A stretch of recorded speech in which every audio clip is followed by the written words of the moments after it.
نحمده ونصلي على رسوله الكريم اما بعد فاعوذ بالله من الشيطان الرجيم بسم الله الرحمن الرحيم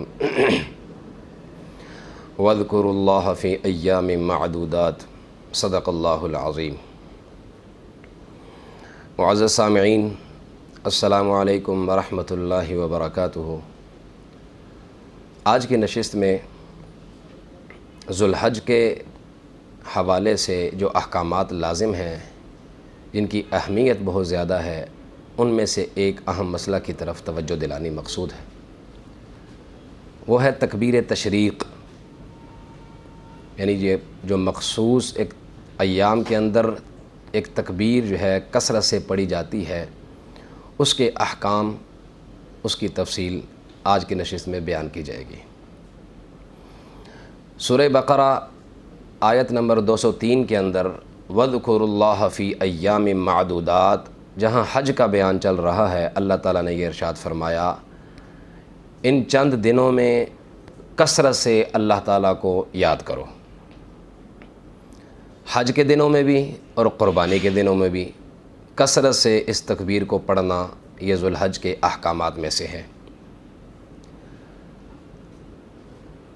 بعض مفسرین اس آیت کی تفسیر میں یہی لکھتے ہیں کہ وَاذْكُرُوا اللَّهَ فِي أَيَّامٍ مَعْدُودَاتٍ، اللہ کو یاد کرو چند دنوں میں. اس سے مراد یہی حج کے اور تشریق کے دن ہیں، اور اس سے پڑھی جانے والی تکبیر وہ تکبیر تشریق مراد ہے.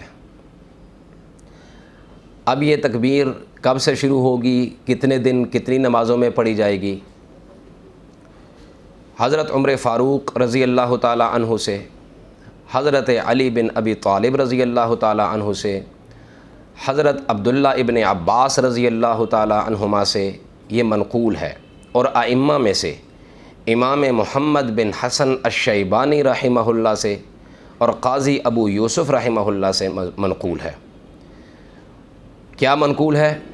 کہ یہ تکبیر 9 ذی الحج یوم عرفہ کی فجر سے 13 ذوالحج کی عصر کی نماز تک پڑھی جائے گی.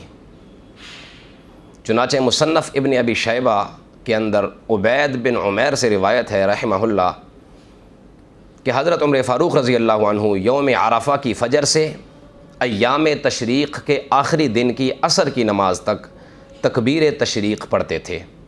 اسی طرح ابراہیم نخعی رحمہ اللہ سے روایت ہے حضرت علی بن ابی طالب رضی اللہ عنہ کے بارے میں کہ آپ یوم عرفہ کی فجر سے ایام تشریق کے آخری دن کی عصر کی نماز تک یہ تکبیر پڑھتے تھے. اسی طرح سنن بہقی کے اندر حضرت اکرمہ بھی ابن عباس رضی اللہ عنہما کے بارے میں ایسی ہی روایت نقل کرتے ہیں. وہ تکبیر کیا ہے؟ اللہ اکبر اللہ اکبر لا الہ الا اللہ واللہ اکبر اللہ اکبر وللہ الحمد. یہ کل 23 نمازیں ہیں. 9 ذی الحج کی 5 نمازیں، 10 ذی الحج کی 5 نمازیں، 11 ذی الحج کی 5 نمازیں، 12 ذی الحج کی 5 نمازیں اور 13 ذی الحج کی 3 نمازیں، فجر، ظہر اور عصر. یہ کل 23 نمازیں بنیں گی، جس میں ہر نماز کے بعد ایک مرتبہ اس تکبیر کو پڑھنا واجب ہے، چاہے وہ مرد ہو یا عورت ہو، شہری ہو یا دیہاتی ہو، مقیم ہو یا مسافر ہو، امام ہو یا مقتدی ہو، جماعت کے ساتھ نماز پڑھے یا اکیلا نماز پڑھے. بہر صورت ان 5 دنوں میں ہر فرض نماز کے بعد اور جمعہ کے بعد اور صحیح قول کے مطابق عید کی نماز کے بعد بھی اس تکبیر کو ایک مرتبہ پڑھنا واجب ہے. اور جیسے ہی امام سلام پھیرے، اگر امام پڑھنا بھول جائے تو مقتدیوں کے ذمہ لازم ہے کہ وہ پڑھنا شروع کر دیں. اگر کوئی انسان بھول گیا، جیسے ہی نماز کے بعد سلام پھیرا اس کو بھول گیا تکبیر پڑھنا، تو جب تک وہ وہاں بیٹھا ہے اس کو جیسے ہی یاد آ جائے فوراً پڑھ لے. اور اگر بھول گیا، بالکل نہیں پڑھ سکا، تو بعد میں اس کی قضا نہیں ہوتی، پھر استغفار کرنا پڑے گا، کیونکہ یہ تکبیر پڑھنا واجب ہے. البتہ مرد اونچی آواز سے پڑھے اور عورتیں آہستہ آواز سے پڑھیں، اور مرد کم از کم اتنی اونچی آواز سے پڑھے کہ اپنے کان تک آواز آئے، اور یہ واجب ہے. بعض لوگ پڑھتے ہی نہیں، بعض پڑھتے ہیں آہستہ آواز سے منہ میں پڑھ لیتے ہیں، اونچی آواز سے پڑھنا کہ اپنے کانوں تک اس کی آواز آئے یہ واجب ہے۔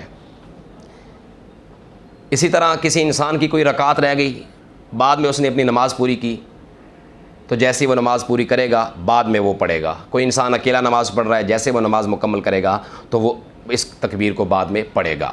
تو یہ واجب ہے، اس کا ہمیں اہتمام کرنا چاہیے، اس سے اللہ تعالیٰ کی بڑائی اور عظمت ہمارے دلوں میں کثرت سے اس کو پڑھنے سے آئے گی۔ السلام علیکم ورحمۃ اللہ وبرکاتہ۔